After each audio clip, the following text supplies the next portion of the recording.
YouTube, what's going on? Welcome to the Off the Schneid 2020 NFL Preview Series, where I'll be going over all 32 NFL teams, breaking down their rosters, their schedule, giving you a record prediction, as well as helping out with some betting tips. If this is your first time at the channel, do me a massive favor, hit that like and subscribe button, turn on notifications, and check the description for links to social media for Off the Schneid. Follow us on there as well. I want to give a massive shout out to OurLads Scouting Services and OurLads.com for helping me to make these videos. I'm on their website almost daily, and if you're a serious football fan, guys, you need to have this website bookmarked, favorited, whatever it is.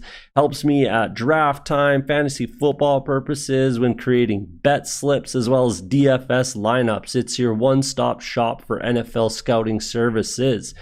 There's a link in the description for OurLads.com as well as the social media. Do me a favor again, hit that like and subscribe button. But enough of that. Let's get to your favorite NFL football preview. All right, let's take a look at the 2020 Tennessee Titans. Start at quarterback. We got Ryan Tannehill, who had a major resurgent season last year. It was a great. I think he got traded. I think he was traded from the Dolphins, I believe. Either way, it was a great move to get him on the roster and to have him as that backup for Marcus Mariota, who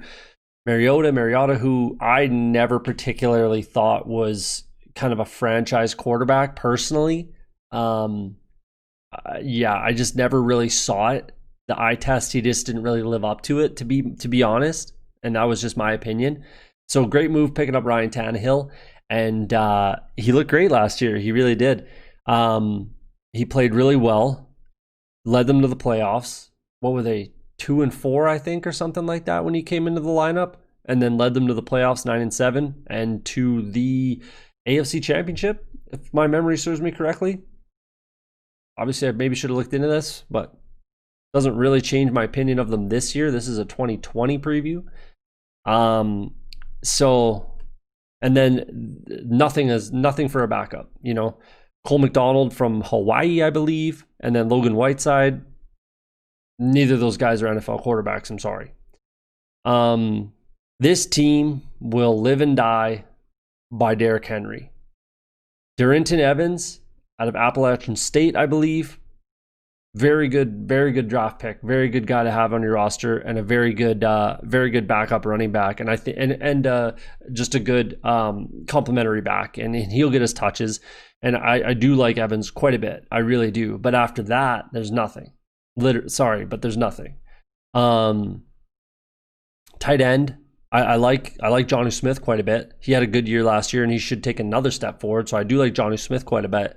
And Anthony Firkser, he's fine too. He actually contributed a fair bit as well. And I don't mind those two at all. That's a good combo. I don't mind those two guys whatsoever.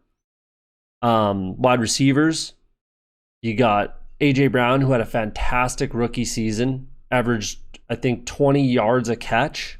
20 yards a catch, had 52 receptions with over 1,000 yards. 52 receptions and 1,000 yards is very impressive. 8 touchdowns. He had a lot of big plays, a lot of, 20-plus catches, obviously, pretty average, And to be honest, I just don't expect that you can't just pencil that in again for this year. You really can't, So I honestly expect A.J. Brown to potentially take a step back. I do. I see him potentially taking a step back. I wouldn't be shocked at all. I will not be someone that overdrafts him in fantasy. I will not. That's just my opinion. Obviously, I'm sure there are people that disagree with me. But Adam Humphries in the slot, okay guy. Nothing wrong with Adam Humphries. Corey Davis, they declined his 5th-year option, which they absolutely should because he's not worth that kind of money. But I expect that they probably re-sign him. I would re-sign him. I think he should re-sign with this team. I think it's a good fit for him, for how they like to play, and for kind of what he does and his contribution. I think that this is a good spot for him to be. 43 catches, 600 yards, 2 touchdowns last year. I think that that's okay as a wide receiver 2 in this offense on this team. And then really not a lot after that. They lost Tajay Sharp. Khalif Raymond had some moments, and he's an okay, complement to Adam Humphries. But They can't really take a ton of. Here's my problem. Well, let's talk about the offensive line first. Sorry, let's talk about the offensive line. They were third worst in the league in sacks allowed last year. Taylor Lewan was hurt for a bunch of that, but not the whole season, that's for sure. And they were third worst in the league, 56 sacks last year. It's not a good stat.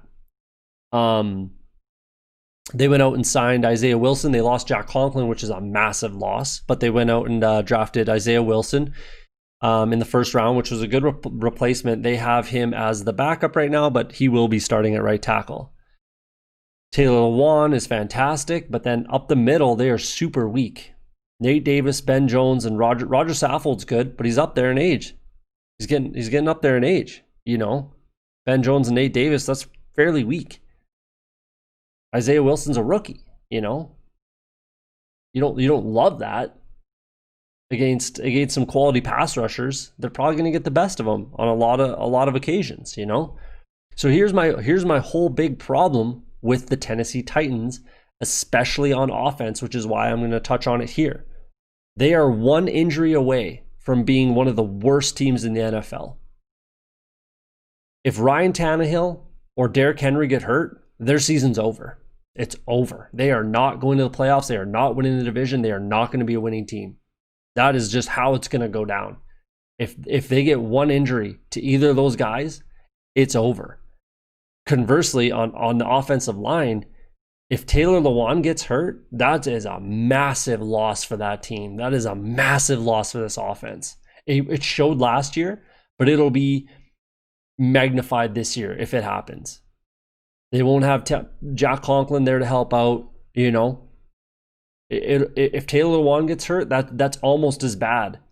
Not quite, definitely not quite. But it's the third, if he's the third worst, you know. If Derrick Henry gets hurt, season's over. If Tannehill gets hurt, season's over. If Taylor Lewan gets hurt, that's just a huge loss. Huge loss. So that's my big problem with this team. Even if AJ Brown, let's say if AJ Brown got hurt, that's a massive loss. Massive loss. They are one injury away from being one of the worst teams in the NFL. And if it's to Derrick Henry, yeah, absolutely. This team is kind of built like, you know, it's kind of like Friday Night Lights over here. Boobie Miles. If Derrick Henry gets hurt, they're done. They're done. They can't. It'll be really tough for them to win games. It really will. But let's take a look at the defense. There's a lot to like on this defense. There is a lot to like. But they were middle of the pack at getting after the quarterback last year. Middle of the pack. They were 43 sacks they had. They lost Jarrell Casey.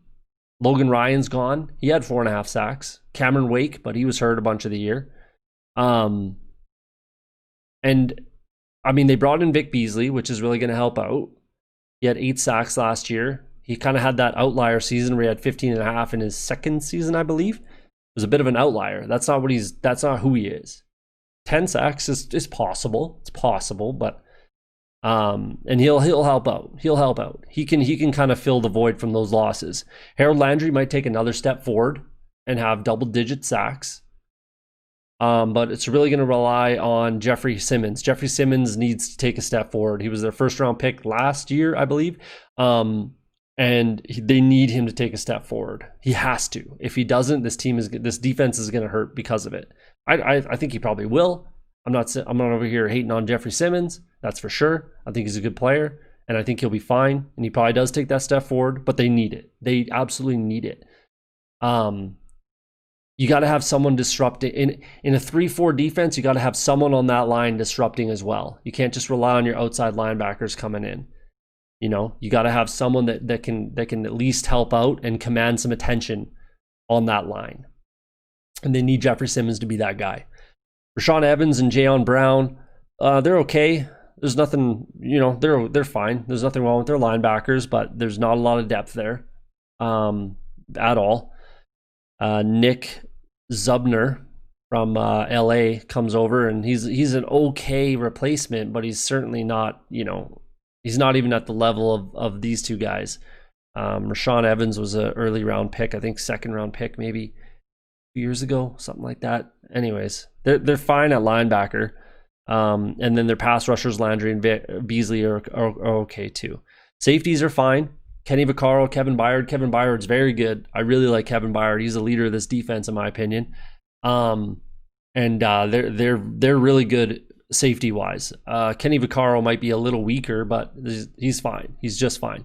Adoree Jackson needs to be the guy. Needs to be, not necessarily, he doesn't necessarily need to be the number one corner, because Malcolm Butler's still quite good, and they drafted Christian Fulton out of LSU, who should be good as well. And then they picked up Jonathan Joseph, but he's too old to really make a huge difference. If they have to rely on Jonathan Joseph, they're going to be in trouble. And Adoree Jackson needs to kind of take that step. He really does. So this defense is okay.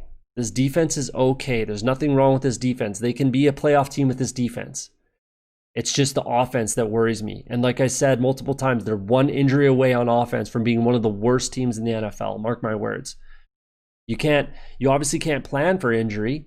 And in fantasy and making projections and stuff like that, you can't really plan for injury, which I haven't in my prediction. I think that they take a step back. I do. I think the Titans take a step back this year. And I didn't project for injury. But if they get one of those injuries, they are going to be one of the worst teams in the NFL. They're going to have a shot at number one overall pick. It's just how it's going to be, I'm telling you. So we'll see what happens. But let's take a look at their schedule and my prediction for their record in 2020. All right, so there you see it. Low, high, my for the Tennessee Titans. I think that they are going to be a sub-500 team. I do. They were 9-7 last year. That's what I have on the high side. I feel like they take a step back. If you're watching all of my AFC South, hopefully you're watching all of my videos and all of my previews. But if you're only watching the AFC South, you're going to see a trend here where I just did the Jacksonville Jaguars one. That's why I'm kind of bringing this up. They're a sleeper team in this division. It's not the Titans. It's none of these other teams. The Jags are a better team than a lot of these teams. If Taylor Lewan gets hurt for the Titans, I think the Jags could most certainly finish higher than the Titans. I think that could happen. It's a very reasonable possibility. 2.6 to 1 on your money for the Titans to win the division. For me, it's not worth that risk. It's really not. One injury and that changes everything. So I'm not betting on the Titans. I really don't see myself betting on the Titans unless something changes, or we'll see what happens. But as it sits right now, I don't love those odds. I really don't. Again, it's all about look at the start, the first 6 games for the Jags, and then look at the first 6 games for the Titans. It's exponentially more difficult. So let's get into it. At Denver, that's a tough game to start the season. That is a tough game. Monday nighter, everybody's watching.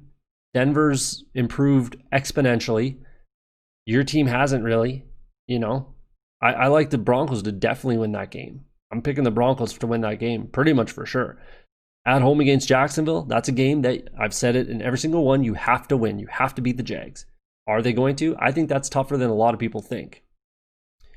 At Minnesota, that's a tough one. That's a tough game, obviously. Pittsburgh, even at home, tough game. Defense is extremely good.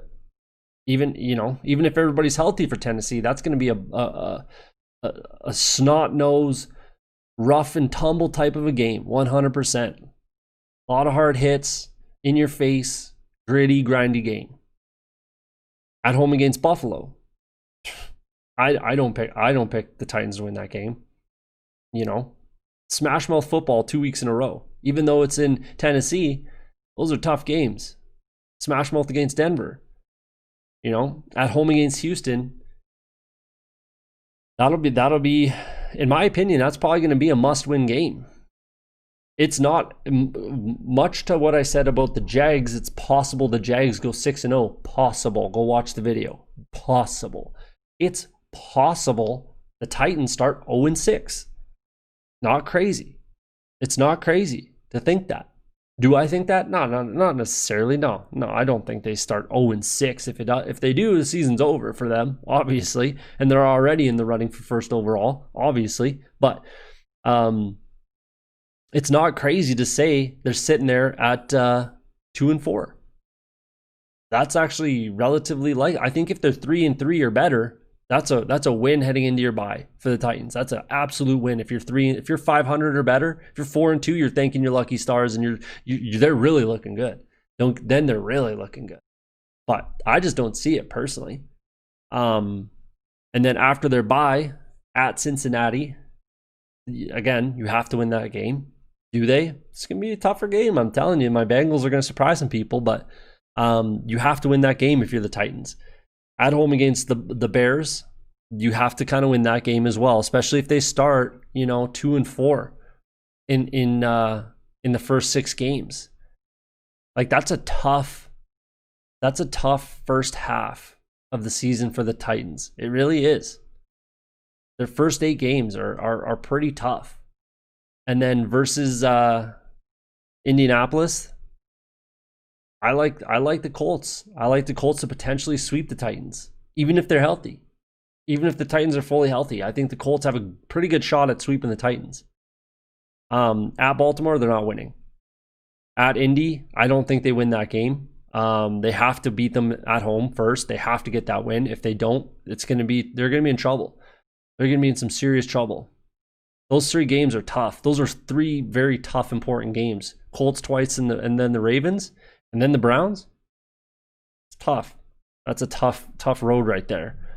At home against the Browns, that's helpful. But I don't think they win that game. I do not. I picked the Browns on the road there. I would. At Jacksonville, I just went off about the Jacksonville Jags. So these are tough games. At home against the Lions, again, that's one you have to win. That's a game you absolutely have to win if you want to be a playoff team. You absolutely have to win it. And then at Green Bay and at Houston, tough final 2 games. I do not expect them to beat Green Bay in December. Mind you, I didn't expect them to beat New England last year in the playoffs, but they went on a run and they were doing everything they needed to do. And Derrick Henry, like, you can't just pencil in Derrick Henry to get 1,500 yards, 16 touchdowns. Plus, I'm not looking at his rush, at his, I'm not sure what his receiving yards and receiving touchdowns were, to be honest, off the top of my head, but you can't pencil in 1,500 yards and 16 touchdowns, 300 carries for Derrick Henry. You just can't. Like, we'll see, but you see where I'm getting this. The first 6 games before their bye, that's a tough stretch. That's some tough, hard-nosed football. Denver, Pittsburgh, Buffalo, tough games. I think Jacksonville's much improved. I think they have a decent shot at beating Minnesota on the road. And then Houston at home for sure. And even Steelers at home, they got a shot for sure. But, I don't think I'm crazy with my projections here. I really don't. I mean, 9-7 is obviously not crazy, but I expect them to not be a winning team. I don't expect them to go to the playoffs. And if there's one injury, like I've said multiple times, if there's one injury on this offense, they're going to be one of the worst teams in football. Maybe I'm wrong, but that's how I see it. Looking at their roster. So let me know what you think in the comments, but there's my preview and there's my breakdown of the 2020 Tennessee Titans.